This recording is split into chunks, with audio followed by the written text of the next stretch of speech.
Empecemos, Tiziana. Ok, bueno, pues muy buenos días a todos los que hayan podido conectarse hoy en Caracas, un problema como todos sabemos complejo y difícil hoy en día. Les damos la bienvenida en el Centro de Divulgación del Conocimiento Económico hoy con este invitado de lujo que tenemos, Álvaro Vargas Llosa, quien en conjunto con la Fundación Internacional para la Libertad han hecho posible pues que tengamos esta reunión hoy. Es particularmente importante para nosotros su presencia aquí porque él representa una bandera dentro de lo que es el mundo en la lucha por la libertad. En su condición también de periodista, evidentemente es muy importante para nosotros lo que tenga que compartir con CEDICE y con Venezuela en particular, porque estamos enfrentando una de las crisis más complejas, porque no solo es la mundial, la pandemia sorprende a Venezuela con las defensas más bajas posibles como país y evidentemente pues esto ha sido un reto el día a día. El día a día en el periodismo libre ha sufrido muchísimo en las últimas semanas, ya que muy pocos venezolanos pueden creer lo que el gobierno informa. Hay una persecución, se aumentó pues considerablemente la persecución a periodistas en esta época, evidentemente también sufrimos de una opacidad informativa terrible porque pocos venezolanos pueden confiar en lo que pueda decir el gobierno en relación a las cifras reales de lo que enfrenta Venezuela. Y por otra parte, la pandemia ha servido para profundizar la característica de este régimen, ha servido para profundizar muchos de los controles que ya teníamos, muchas de los atentados a la libertad que ya teníamos. La población en general percibe una relación importante entre la falta de gasolina y la declaración de cuarentena y bueno, evidentemente esto es complejo, esto es grave para Venezuela, para la población. Por lo tanto, agradecemos muchísimo a la Fundación Internacional para la Libertad, a nuestro invitado de hoy, que pueda compartir con nosotros, porque escuchar voces de fuera de Venezuela es importante para nosotros conocer la opinión que ustedes pueden formarse de lo que pasa en el mundo y en relación a lo que dramáticamente vivimos en Venezuela.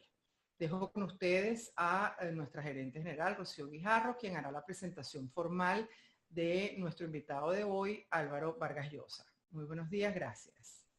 Gracias, Tiziana, gracias, Álvaro. De verdad, bienvenido de nuevo, aunque sea de esta manera, a CEDICE, tu casa, a la cual has venido tantas veces y nos has apoyado en la defensa de las ideas de la libertad. Bueno, Álvaro Vargas Llosa, muy conocido entre nosotros y entre todos, a lo mejor los que se conectan, pues es periodista, ensayista, escritor, analista de la realidad del mundo global. Ha escrito varios libros, entre ellos Lesión de los Pobres, Cuando hablaba dormido, que es un libro interesantísimo para el periodismo, de lo que sucedió durante la campaña de su padre para optar a la presidencia en Perú. Además, coautor de unos libros, bueno, que han tenido un éxito total, como han sido El Manual del Perfecto Idiota Latinoamericano, Fabricantes de Miseria, y más recientemente, junto con la Fundación Internacional para la Libertad, El Estallido del Populismo. Bueno, bienvenido, Álvaro. Gracias por compartir con nosotros este título que le hemos puesto a la conferencia, Lecciones Liberales desde la Pandemia. ¿Cómo afronta el liberalismo esto que está sucediendo inesperado para el mundo? Bienvenido y gracias por estar de nuevo en CEDICE, tu casa. Muchísimas gracias, Rocío. Muchísimas gracias, Tiziana, y a todos los amigos de CEDICE. Para mí es un gran honor estar con ustedes. Ya saben cuánto cariño y admiración y aprecio tengo por la institución y por todos ustedes en persona. Y quizá sea una bendición para ustedes que yo no esté en Caracas en este momento, sino conectado a través del sistema informático con ustedes, porque cada vez que voy o iba a Caracas a hablar en SEDICE, provocaba toda clase de tormentas políticas. Así que quizá no sea una mala cosa para ustedes que lo esté haciendo a la distancia. Quiero también, lógicamente, enviar desde aquí y antes que nada, un saludo de afecto y de solidaridad a todos los venezolanos que nos están escuchando. Venezuela no está nunca lejos de mis pensamientos, de mis preocupaciones, de mis sentimientos, y como lo he dicho tantas veces, la causa de la libertad y la democracia venezolanas es también mi causa personal. De manera que para lo que pueda servir, sepan que tienen aquí a un, en fin, soldado de su causa, además de un cercanísimo amigo. Voy a compartir algunas reflexiones con ustedes sobre algunos aspectos de esta crisis que yo creo que son muy rescatables para quienes creemos en el Estado de Derecho, en las libertades públicas, en las libertades individuales. Principios y valores que han sido puestos a prueba de manera muy frontal en esta crisis y sobre todo han sido puestos a prueba no solamente por los gobiernos, sino también, creo yo, por una cierta mentalidad que se ha apoderado de un sector muy amplio de la ciudadanía en muchos países, ¿no? Una mentalidad que yo llamaría tribal, colectivista, muy propia de situaciones de gran conmoción, cuando la gente, llevada por el miedo, por la incertidumbre y por la falta de información, tiende a aferrarse a la autoridad política de una forma malsana, de una forma ciega, y también a dejar que la desconfianza en el otro prevalezca en las relaciones humanas. Todos recordamos, por lo menos yo con horror, en las primeras semanas de esta crisis, a la gente que salía desde sus balcones a insultar, a humillar, a ofender y a agredir a gente que veía en la calle a lo mejor una señora paseando un perro, haciendo algo tan inocente como eso y no necesariamente violando un reglamento, por el solo hecho de estar ejerciendo ese pequeño acto de soberanía individual, ¿no? De manera que por todas estas razones, quienes pensamos de determinada manera hemos estado, seguimos estando y estaremos en los meses venideros frente a un reto importante. Lo primero que yo quiero hacer es convencerlos a ustedes de que hay maneras muy distintas y mucho mejores de manejar una pandemia que aquella que prevalece en Venezuela o que ha prevalecido en muchos otros países donde el autoritarismo y el colectivismo y el tribalismo han sido la nota dominante. Y para eso me propongo un cierto ejercicio. Si yo tuviera que dibujar un país ideal en la mente de todos ustedes, aquel que ha reunido, digamos, 4 o 5 características muy afines a nuestras ideas con cierto éxito, yo haría lo siguiente. Reuniría una parte de lo que hizo o hicieron Taiwán, Corea y Singapur en el Asia, una parte de lo que hizo en América Latina Uruguay, una parte de lo que hizo en Europa Suecia y una parte de lo que hizo también en Europa Alemania. Y reuniendo esas características yo dibujaría casi un país ideal para enfrentar una situación como esta. ¿Qué copiaría de Corea, Singapur y Taiwán? Lo siguiente, son países donde hay una enorme libertad para investigar, que es otra forma de decir para imaginar y para inventar.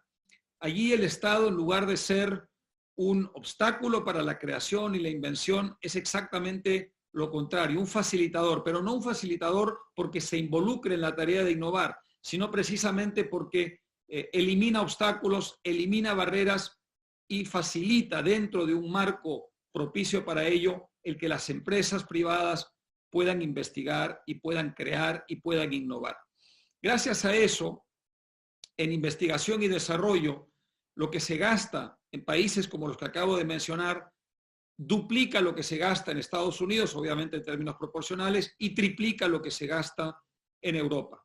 Pero no solo eso, sino que más del 80% de la inversión que se hace en investigación y desarrollo, y esto incluye obviamente la investigación científica, biotecnológica, que es la más pertinente a aquello de lo que estamos hablando, El 80%, digo, de la investigación la hacen, más del 80% la hacen empresas privadas, a diferencia de lo que ocurre, por ejemplo, en Estados Unidos o en Europa, donde el porcentaje que abarca la empresa privada no supera ni siquiera 60. Y no solo eso, sino que la parte de la que se ocupa el Estado, que es una parte minoritaria, es una parte que está enteramente abocada a cosas como estas, como la biotecnología, a diferencia de lo que ocurre en Estados Unidos o en Europa, donde tiene muchísimo que ver, y sobre todo en Estados Unidos, con lo militar. Más de la mitad de lo que gasta el Estado, que ya gasta el 40% de todo lo que se gasta en investigación y desarrollo en el país, más de la mitad de eso se lo gasta en temas relacionados con lo militar, lo cual tiene un efecto también en las empresas privadas que investigan, porque evidentemente en la medida en que el Estado va creando oportunidades en el campo militar, es allí donde muchas empresas privadas dedicadas a la investigación y el desarrollo tienen que concentrar sus inversiones de capital.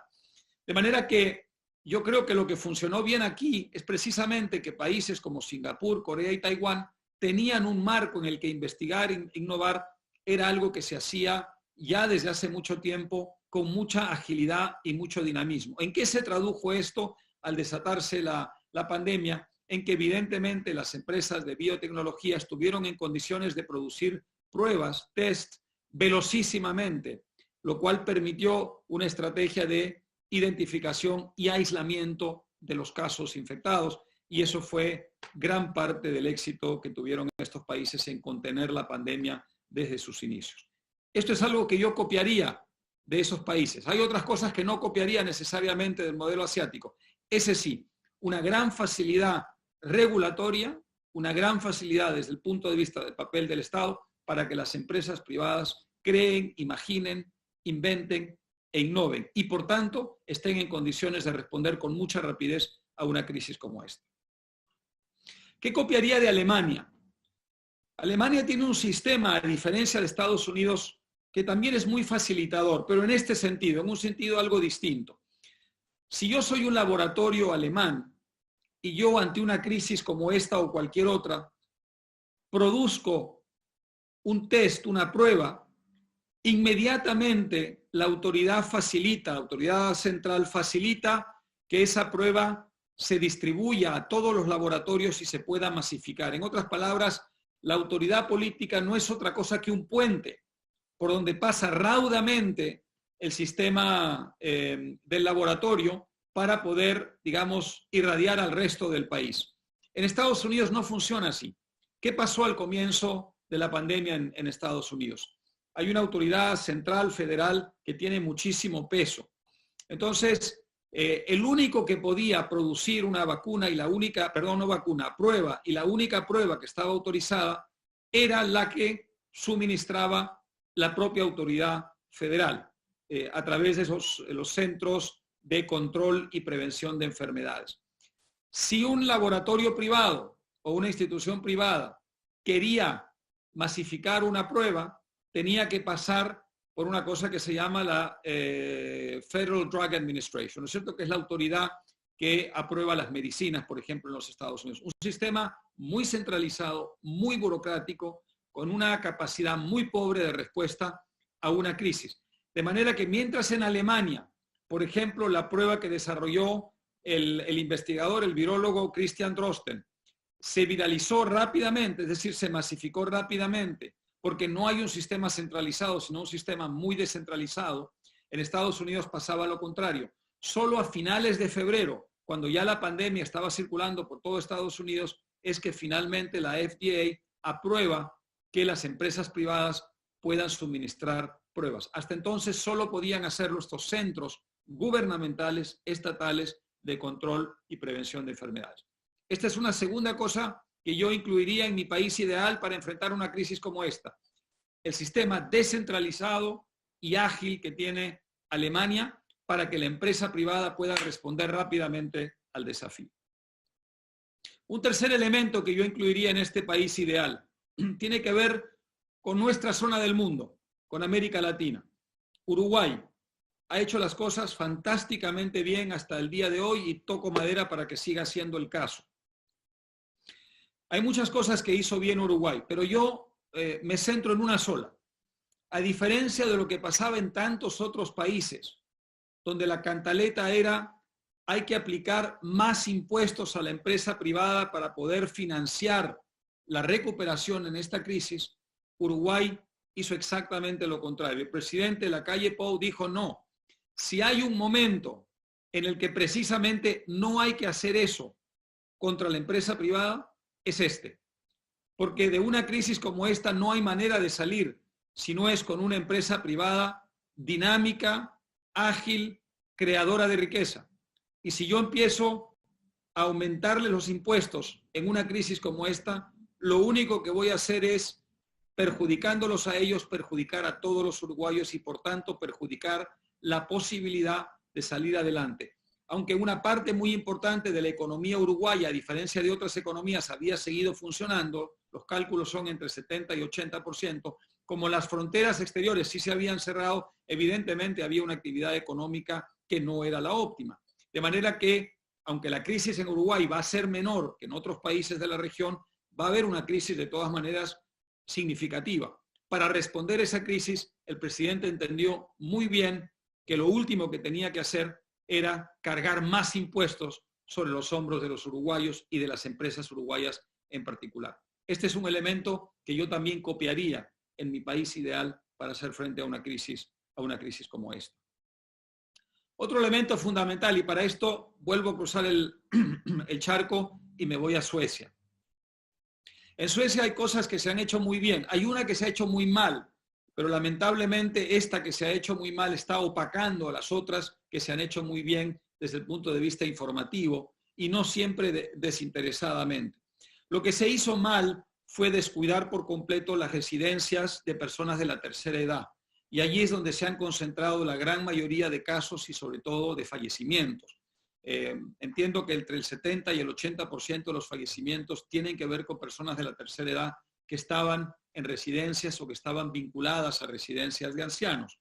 Evidentemente eso se hizo muy mal y ese descuido ha generado que haya unas cifras en Suecia bastante dolorosas. Sin embargo, la estrategia general con respecto al resto de la población, que es la mayoría de la población, ha sido una estrategia muy acertada y los resultados allí, aislando esta situación dramática que acabo de mencionar, fueron muy buenos. Me estoy refiriendo, por supuesto, a la idea de la responsabilidad individual como sustituta del mandato de Estado o de la orden o decreto o úcase gubernamental para regular, digamos, el comportamiento ciudadano. Suecia dijo, nosotros tenemos una antigua tradición de libertades, nosotros creemos que incluso en situaciones de emergencia como esta hay que hacer todo lo posible para respetar esas libertades, lo cual no significa abogar por la irresponsabilidad, significa abogar por la responsabilidad individual, es decir, por el hecho de que los ciudadanos adultos, mayores de edad, bien informados con respecto a los peligros de esta crisis y a las consecuencias de un mal comportamiento ciudadano, estén en condiciones de tomar sus propias decisiones de manera acertada. Y gracias a eso es que en Suecia no se decretó una cuarentena obligatoria y que gracias a eso en Suecia una parte significativa de la economía siguió funcionando. Repito, es verdad que en Suecia ha habido un alto número de casos y también de fallecimientos.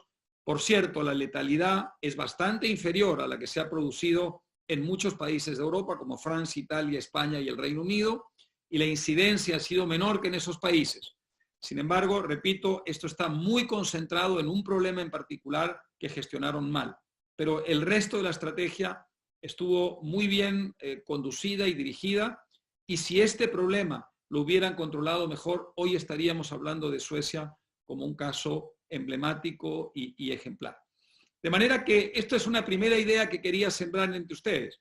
De distintas formas, varios países nos indican que no es cierto que para hacer frente a una emergencia sanitaria como esta haya que apelar a un ejercicio autoritario del poder, a un control cuartelario de la población, que haya que sacrificar la economía y que haya que incomunicar comercialmente y económicamente a los países entre sí.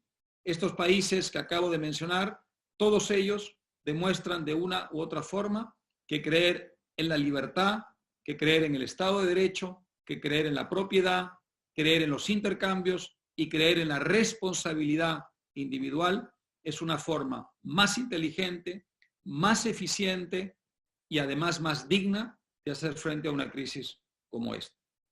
Esta sería la primera idea, en fin, quiero creer que importante, que quisiera sembrar entre ustedes hoy día. Una segunda idea tiene que ver con lo siguiente. Mencionó Tiziana al comienzo que en Venezuela se ha, en cierta forma, aprovechado la crisis para tratar de profundizar el modelo equivocado que desde hace muchos años ya lleva a cabo este país. No solo en Venezuela ha ocurrido esto, también ha ocurrido en muchos otros países y los resultados son nefastos. Y creo que es muy importante arrojar luz sobre ellos para tener, así como les dije hace un momento, que hay ejemplos a tener en cuenta de lo que se hace bien, para tener ejemplos de lo que se hace mal y tratar de alejarnos en todo lo posible de esos ejemplos. Me voy a referir especialmente a tres países, a España, a México y a Argentina. Y como sería muy largo analizar cada uno en detalle, voy simplemente a escoger una o dos características en cada uno de ellos para tratar de demostrarles hasta qué punto estos países van por el camino equivocado. En todos estos países que he mencionado, en los tres, los gobiernos inmediatamente creyeron detectar una oportunidad para llevar a cabo, digamos, mucho más rápidamente de lo que tenían planeado, un modelo evidentemente hacia el autoritarismo en lo político y hacia la concentración de poder económico en el Estado desde el punto de vista de las actividades económicas.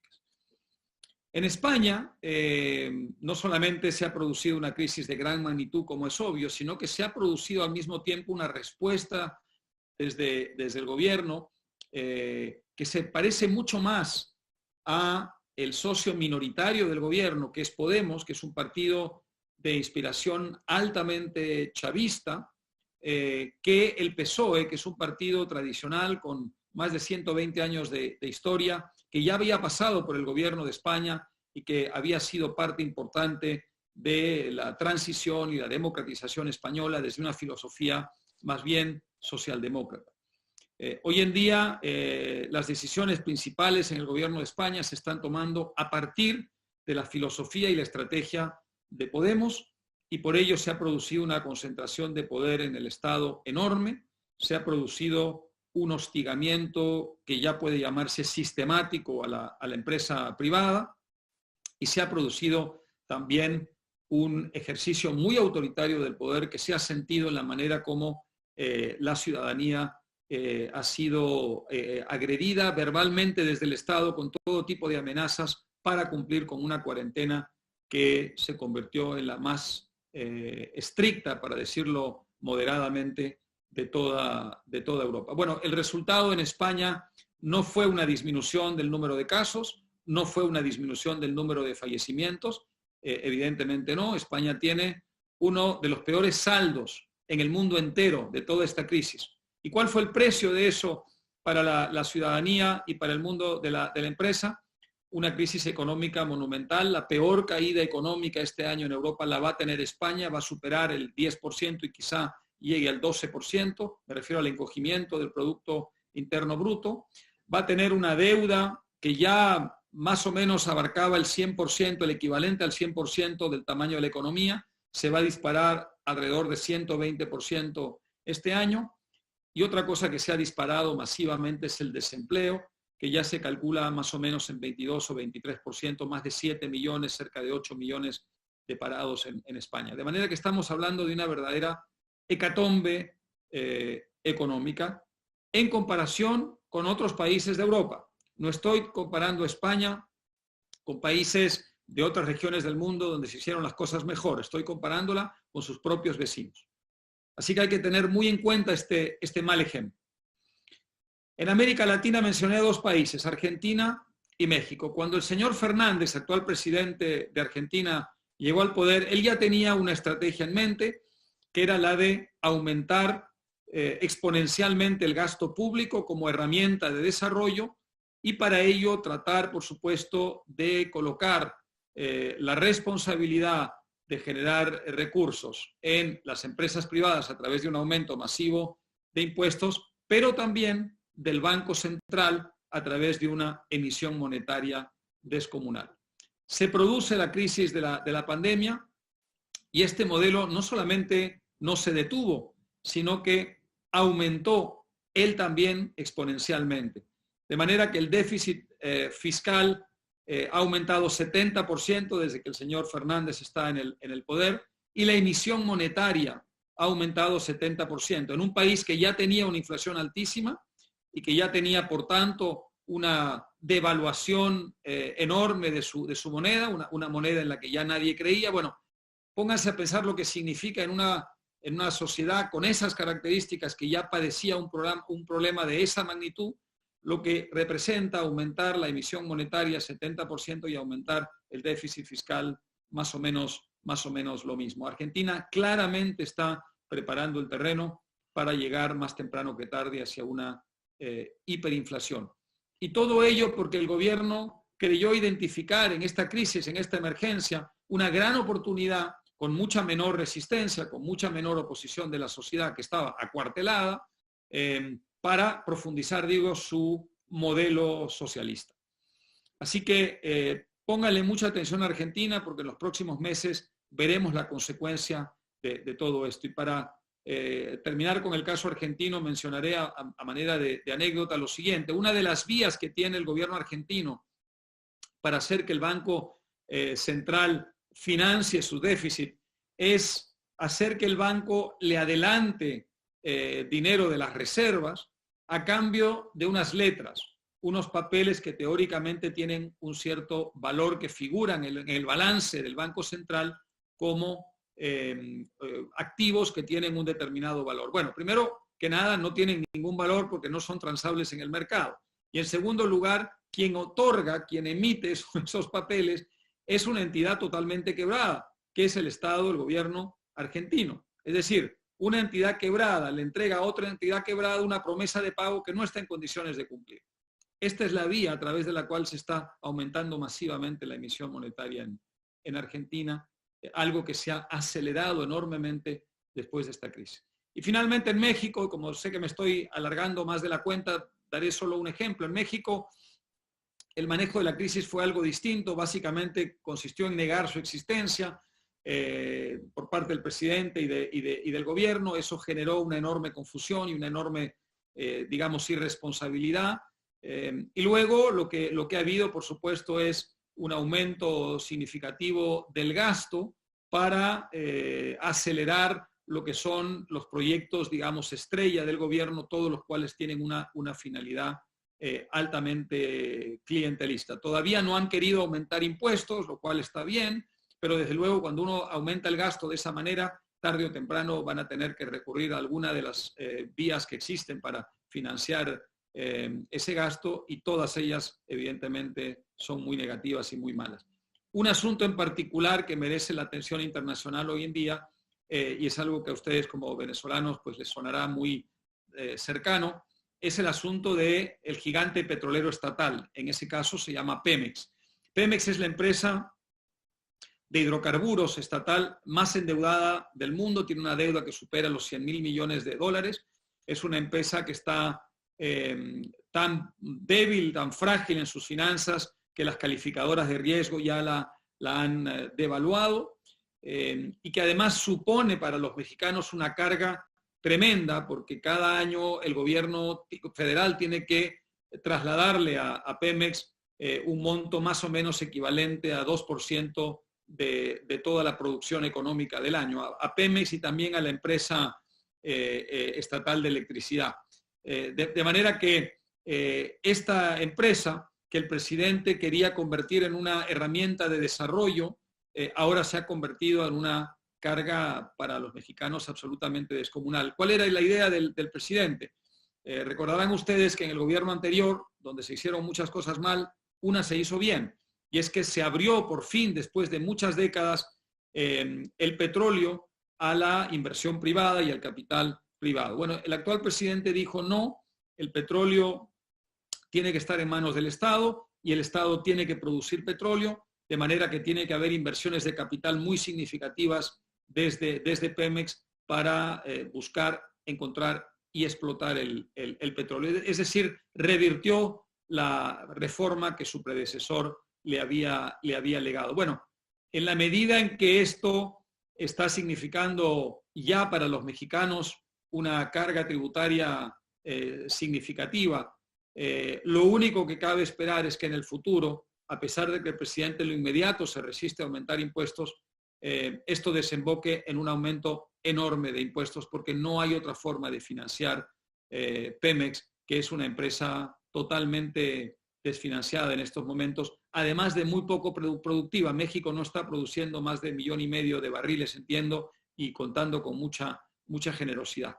De manera que aquí hay un ejemplo más de mala gestión, de mala administración en el contexto de esta crisis por parte de un gobierno populista que cree haber identificado en esta situación una oportunidad para seguir avanzando en la dirección equivocada. Quiero, para terminar esta exposición, hacer una reflexión más general. Hemos hablado de los países que han hecho las cosas bien, de los países que han hecho las cosas mal, de las consecuencias que en estos países se derivan de esta mala gestión y de este modelo equivocado. Ahora quisiera simplemente hacer una reflexión general desde el punto de vista de quienes creemos en la libertad sobre la relativa orfandad en la que estamos en cuanto al liderazgo del mundo libre. Es una verdadera tragedia que en estas circunstancias no haya un gran líder o una gran líder a la cabeza del mundo libre. Desde luego, idealmente esto tendría que estar ocurriendo en Estados Unidos, pero si no fuera en Estados Unidos, tendría que ser en alguna otra parte del mundo, y principalmente en Europa. Lamentablemente, eso brilla por su ausencia. El presidente Trump es un presidente errático, que tiene 2 o 3 instintos correctos sobre ciertas cosas y muchísimos instintos equivocados sobre muchas otras. Todo ello dentro de una enorme incapacidad, digamos, para mantener una línea coherente, y todo ello dentro de una enorme dificultad para entender la responsabilidad que tiene un país como Estados Unidos a la cabeza del mundo libre.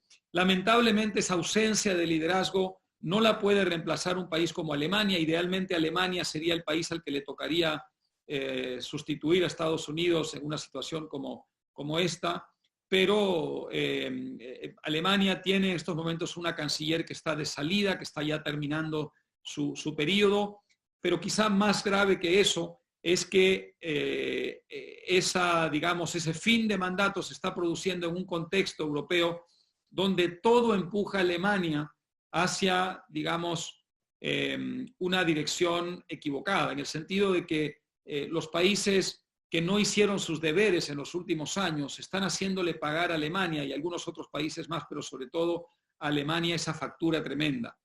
Y Alemania, evidentemente, que quiere ser solidaria, que quiere seguir en Europa, que quiere evitar que Europa se cuartee y se fragmente, siente una responsabilidad enorme desde el punto de vista histórico con el resto de Europa, y por eso está concentrando sus esfuerzos hoy en día en tratar de subvencionar, como ya lo hizo hace más de una década después de la crisis financiera, el salvataje de Europa.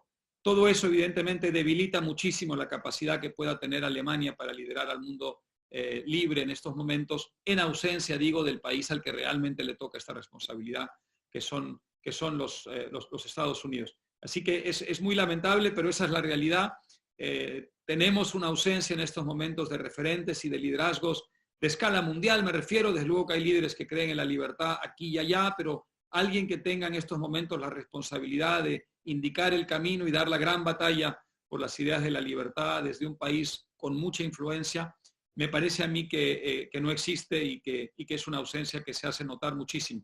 Nos toca a todos desde nuestro pequeño rincón pues llenar ese vacío y tratar de multiplicarnos como mejor podamos para poder defender las ideas de la libertad frente a los tremendos desafíos que tenemos por delante. Bueno, quizá con esto puedo devolverte la palabra, Rocío, por si tienen, en fin, preguntas o inquietudes que quieran compartir conmigo.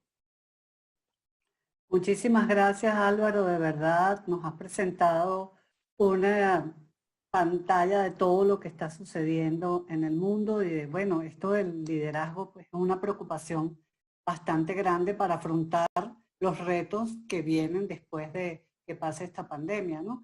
Entonces sí, tenemos varias preguntas, querido Álvaro, muchísimas gracias. Bueno, hay una pregunta de nuestro amigo José Luis Cordeiro desde Madrid. Dice que sí, que por qué no se aprende del pasado, especialmente en España, de los países y de los errores de los países, y si estamos condenados siempre a repetir los errores iberoamericanos.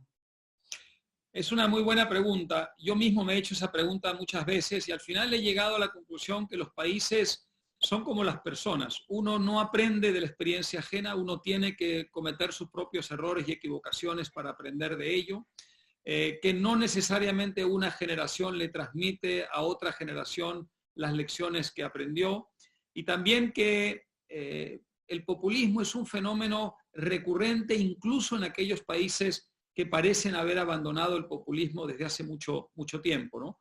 Yo estudié, en fin, con motivo del libro que mencionaste, Rocío, El estallido del populismo, yo hice el capítulo sobre Estados Unidos y estudié mucho el caso de Estados Unidos para documentarme sobre esto y me quedé al mismo tiempo horrorizado y fascinado viendo hasta qué punto el populismo también había sido recurrente en la historia de los Estados Unidos. Desde luego hay muchos periodos donde fue superado y hay muchos periodos donde el modelo de los Estados Unidos fue en una dirección distinta y al final, digamos, los éxitos de ese modelo hicieron que esa sociedad fuera lo que ha sido hasta ahora. Pero eso no significa que Estados Unidos no cayera en la tentación populista a lo largo de sus en fin, casi 3 siglos ya de vida democrática. Y eso es importante tenerlo en cuenta porque nos indica hasta qué punto el populismo puede ser un fenómeno recurrente incluso en países que se supone que lo han abandonado. Por eso no debe extrañar a nadie que en la España de hoy, a pesar de que es una España que viene de 40 años de transición democrática exitosa, donde la izquierda había madurado y se había convertido en parte de un modelo relativamente abierto y exitoso, desde luego nunca comparable con los países más liberales del mundo, pero un modelo relativamente abierto y exitoso, haya caído una vez más en la tentación. Yo creo que muchos factores explican este fenómeno. Uno de ellos, desde luego, la devastación que produjo la crisis financiera de hace más de una década.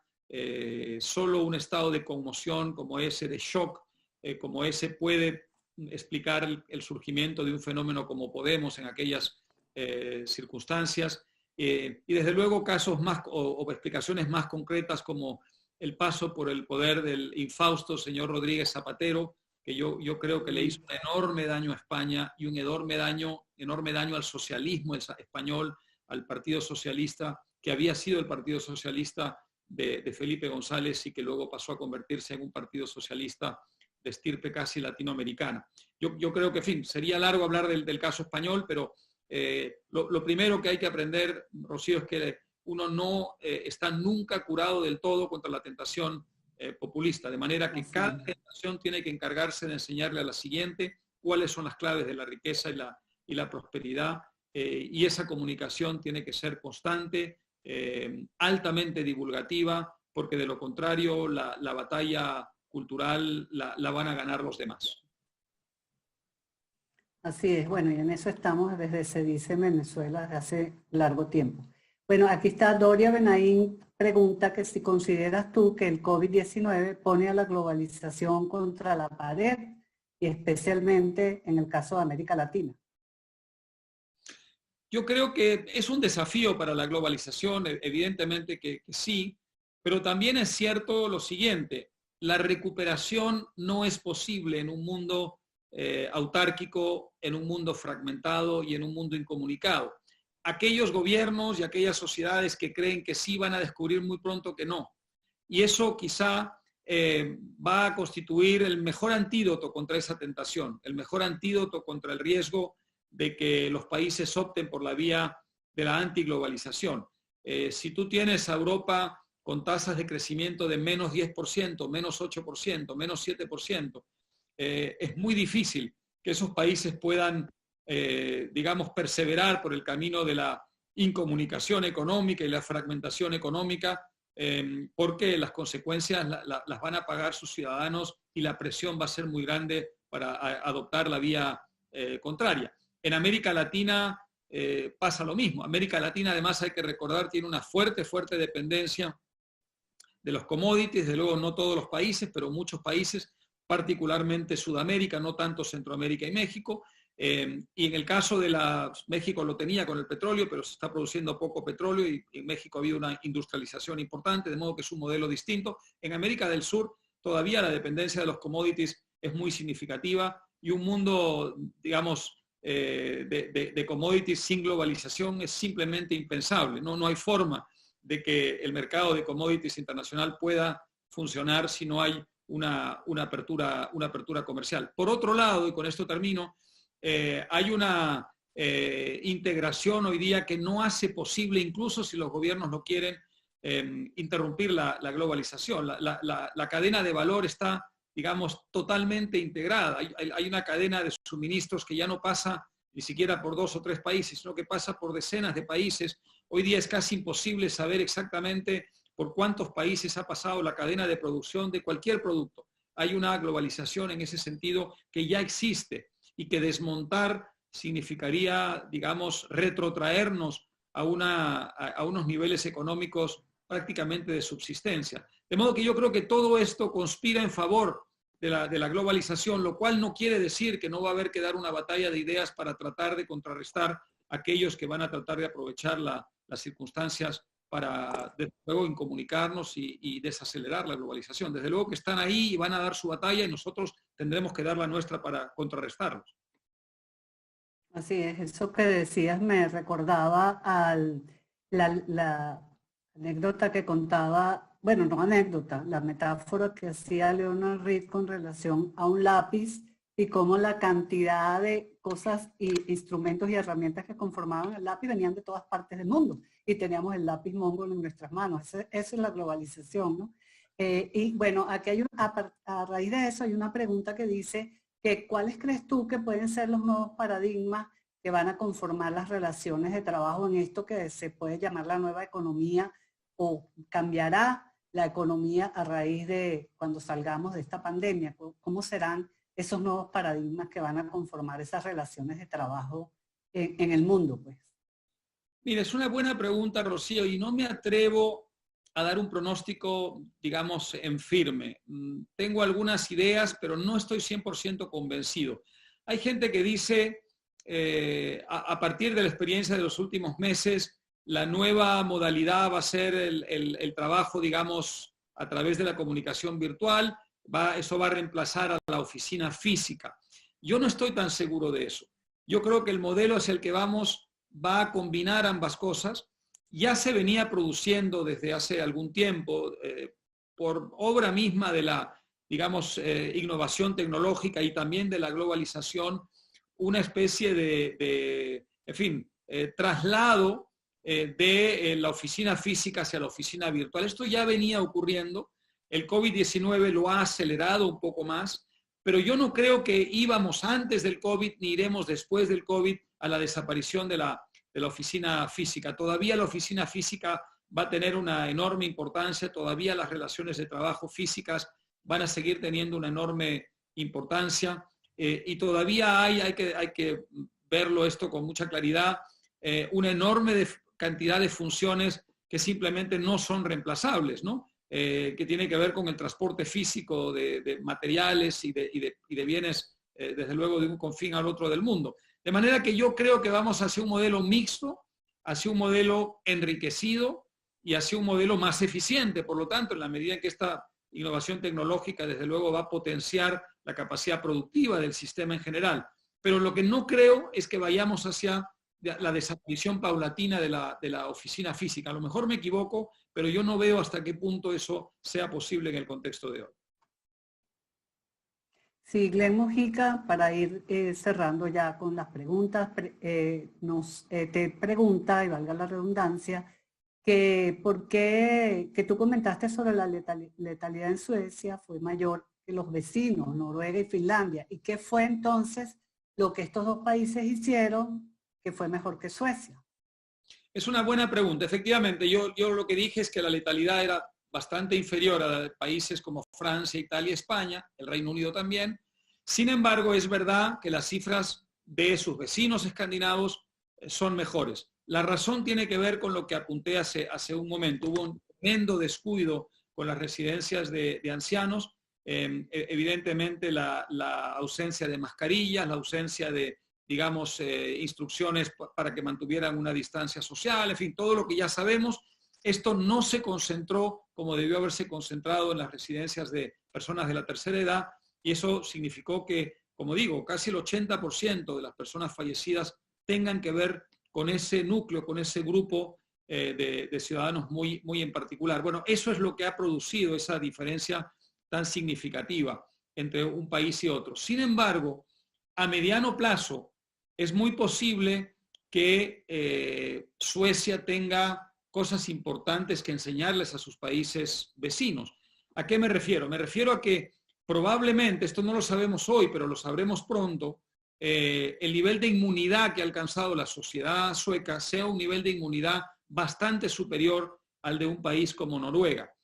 No sabemos la cifra exacta, hay algunos científicos que están hablando de 40%, de 30 y tantos %. Yo no me atrevo a dar esa cifra porque eso todavía está en proceso de investigación. Pero es lo primero que yo diría con respecto a eso, que creo que la inmunidad de los suecos es una inmunidad bastante superior a la de sus vecinos, y eso desde luego solo lo sabremos en la medida en que tengan que hacer frente a una nueva ola en el futuro. Y otra cosa muy importante, que es la economía.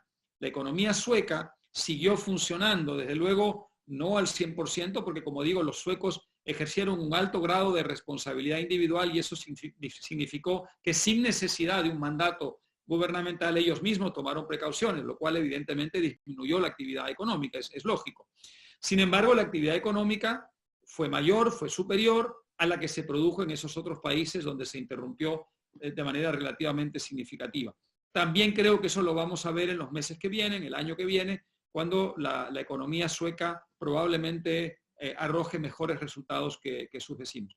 Una última cosa sobre esto, Rocío. Hay una equivocación en la información internacional cuando se compara a Suecia con los países nórdicos, los otros países nórdicos. En los otros países nórdicos no es verdad que se produjo un confinamiento comparable al de Francia, Italia o España o el Reino Unido. No es verdad.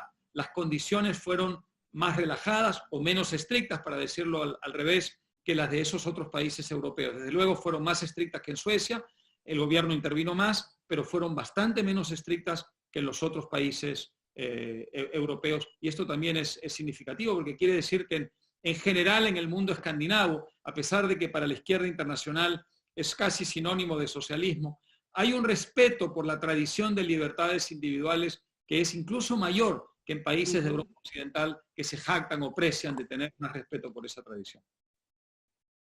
Así es, Álvaro. Hay dos preguntas aquí ya para finalizar. Una es por qué no hablaste de Brasil, y la otra es, por supuesto, sobre Venezuela. Y como tú has estudiado tanto el gobierno de Trump y has escrito sobre ello, hay la pregunta clave, pues, ¿cómo quedaría Venezuela? Que tú bien sabes el apoyo que le ha dado Estados Unidos al gobierno interino. ¿Qué pasaría si Trump pierde la presidencia? ¿Cómo quedaría Venezuela si es un demócrata el que asume la presidencia? Ese es un tema clave para nosotros y está en discusión aquí en la agenda de los que nos oponemos al régimen que tenemos. Muy buenas preguntas. Sí tenía pensado hablar de Brasil al final de mi exposición, pero vi que el tiempo ya me quedaba corto, así que lo suspendí y tenía la esperanza que alguien lo preguntara, así que bienvenida a la pregunta. Muy rápidamente, lo de Brasil me preocupa mucho por lo siguiente. Brasil, antes de la pandemia, estaba ocurriendo algo interesante en Brasil.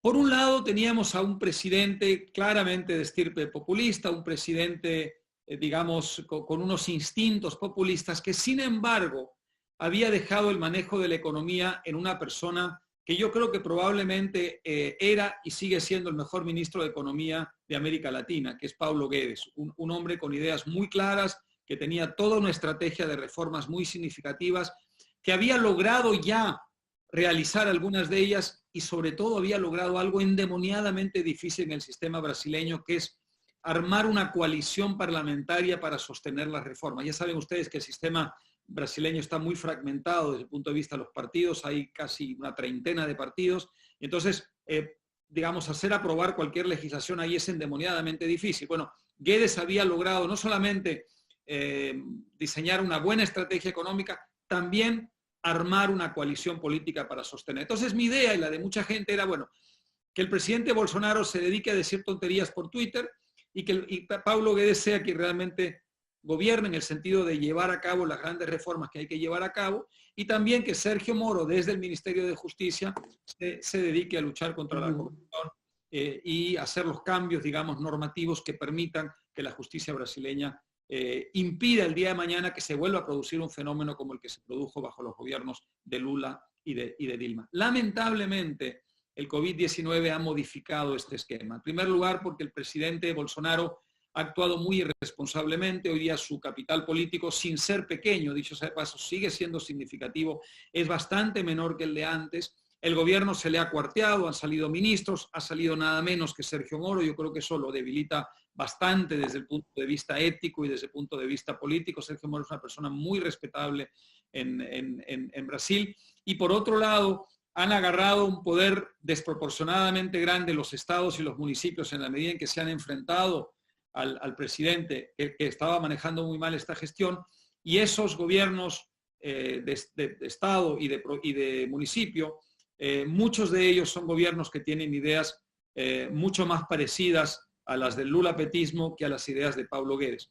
Todo eso me hace suponer que en el Parlamento brasileño va a haber mayor resistencia a las reformas que quiere llevar a cabo Paulo Guedes de las que hubiera habido o de las que había antes de la pandemia. En fin, esta es simplemente una intuición que tengo, habrá que esperar a ver cómo se desarrollan los acontecimientos, pero lamentablemente creo que el gobierno brasileño no va a salir bien parado de esta crisis y que eso puede perjudicar el proceso de reformas. Y es una gran lástima porque el proceso de reformas podía darle a Brasil un rol de liderazgo muy importante para el resto de América Latina. En la medida en que el modelo chileno ha perdido, digamos, fuerza de contagio para el resto de la región, lo tuvo o la tuvo durante muchísimo tiempo, necesitábamos que otro país, y que fuera además un país más grande, con más poder internacional, se convirtiera en el nuevo modelo económico. Lamentablemente esto hace que digamos, haya que, en fin, ver con menos optimismo que antes lo que puede ocurrir. Con respecto a Trump, para empezar, yo no sé qué va a pasar. Todo el mundo apuesta por una derrota de Trump, y si las elecciones fueran hoy, quizá ese sería el caso, pero las elecciones americanas son, ya saben ustedes, muy sui generis. Se vota a través en realidad de una manera indirecta, se elige no un presidente sino un colegio electoral, y el colegio electoral está organizado en función de estados, de manera que la elección se juega realmente en unos pocos estados, y si en esos estados la motivación que tiene el presidente que va a la reelección o que opta a la reelección es mayor que la motivación que tienen sus enemigos, puede ganar una elección incluso perdiendo el voto popular o incluso siendo relativamente impopular, de manera que no está claro quién va a ganar esa elección. Lo que sí está claro es que evidentemente el presidente Trump, en la medida en que ha metido muchísimo la pata y ha complicado muchísimo las cosas a su propio gobierno, va a tenerlo muy cuesta arriba. ¿Qué va a pasar con Venezuela? Yo creo que, digamos, probablemente el énfasis de un gobernante demócrata será algo menor que el énfasis que ha puesto el gobierno de Trump, pero no va a haber una variación esencial en la línea por dos razones. La primera es porque Biden en persona, a diferencia de otros líderes del Partido Demócrata, tiene mucho más claro el peligro que supone para el mundo libre tener a un régimen como el venezolano vivo y coleando en Venezuela. Y también por otra razón que tiene que ver ya con digamos,